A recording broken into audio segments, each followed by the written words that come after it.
In this video, I show how to buy shares of John B Sanfilippo Son Inc. using the ticker JBSS as a search term. The company processes and distributes nuts and snack ingredients.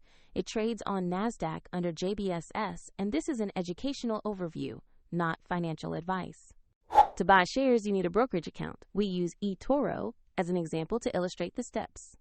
After registering, you will need to verify your account, usually with an identity document, and add funds before you can place an order. Use the platform search box, type the ticker JBSS, and select the John B Sanfilippo Son Inc. listing from the results. Make sure you choose the NASDAQ listing that matches the company name. On the asset page, review the company summary and the price chart to confirm this is the correct John B Sanfilippo Son Inc. stock.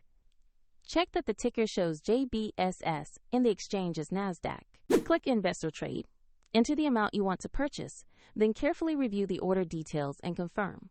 If the market is closed, the order may execute when it reopens. And if you do not have enough funds, the platform will prompt you to add money before finalizing. Your new position will appear in your portfolio, where you can monitor it and manage the holding. A link to the example platform is in the description if you want to follow the steps shown.